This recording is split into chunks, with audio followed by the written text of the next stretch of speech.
नमस्कार दोस्तों। मैं प्रदीप कुमार सिंह ज़िंदगी तेरा शुक्रिया में आप सभी का बहुत बहुत स्वागत करता हूं। दोस्तों, कुछ भी ना होते हुए जीवन में कुछ लोग सफल हो जाते हैं और सब कुछ होते हुए भी कुछ लोग जीवन में असफल रह जाते हैं। कभी विचार किया है कि ऐसा क्यों होता है? आज इसी पर कुछ बातें हम आपको बताना चाहते हैं, आपसे साझा करना चाहते हैं। आज जो कहानी हम आपको सुनाने जा रहे हैं उसका शीर्षक है ईमेल आईडी। 23 साल की उम्र का एक नौजवान चपरासी की नौकरी के लिए एक बड़ी कंपनी में इंटरव्यू देने गया। उस कंपनी के मालिक ने उसे कहा कि अगर तुमने ये फर्श अच्छे से साफ किया तो तुम्हारी नौकरी पक्की।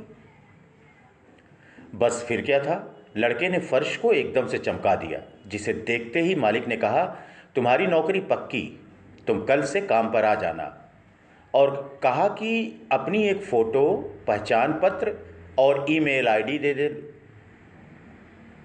उस लड़के ने तुरंत कहा कि मैं तो एक गरीब आदमी हूँ, मेरे पास तो कंप्यूटर है ही नहीं और मोबाइल भी साधारण सा है, मैंने कभी ईमेल आईडी नहीं बनाई।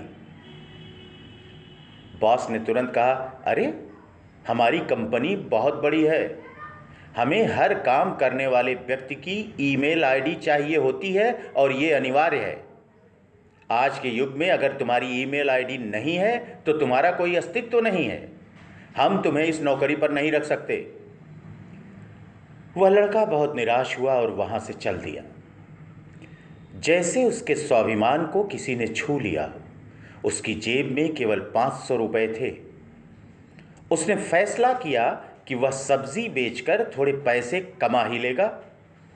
उसने 500 रुपये के टमाटर खरीद लिए और सिर्फ 2 घंटे में उसके सभी टमाटर बिक गए।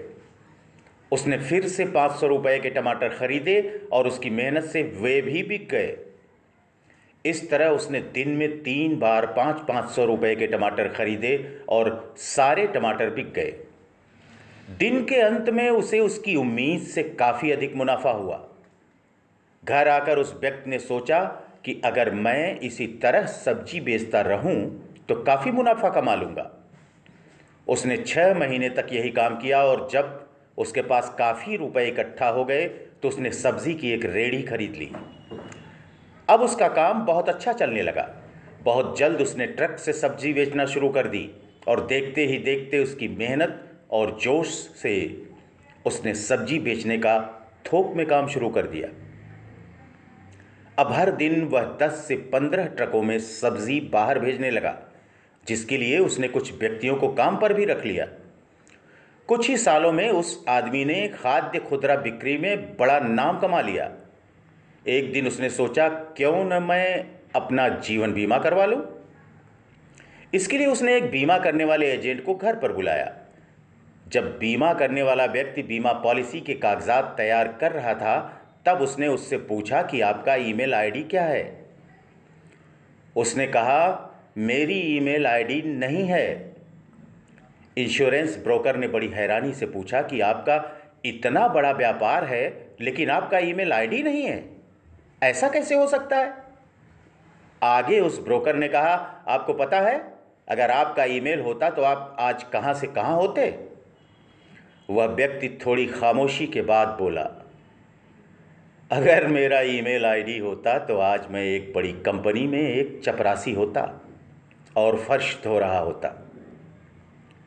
ये बात उस इंश्योरेंस ब्रोकर को तो समझ में नहीं आई, लेकिन हम सभी को तो शायद अच्छे से समझ आ गई होगी।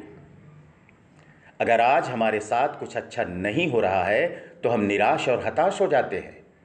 ये सृष्टि का नियम है कि जब कोई रास्ता बंद होता है तो कई नए रास्ते खुलने की तैयारी कर में होते हैं।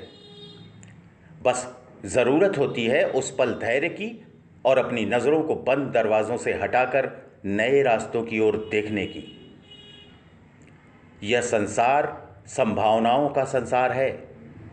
निसंदेह एक संभावित घटना होने की यहाँ पूरी संभावना है, लेकिन सबसे अनोखी बात यह है कि यहाँ एक असंभावित घटना के संभव होने की भी संभावना है।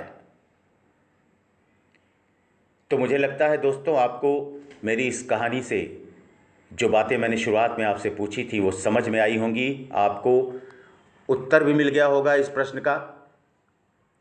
तो कैसी लगी ये कहानी ज़रूर लिख भेजिएगा कमेंट बॉक्स में जाकर। और अगर ये कहानी का कोई भी हिस्सा, कोई भी कोना आपको अच्छा लगा हो तो प्लीज़ मेरे इस प्यारे से चैनल ज़िंदगी तेरा शुक्रिया को लाइक करना, सब्सक्राइब करना और शेयर करना मत भूलिएगा।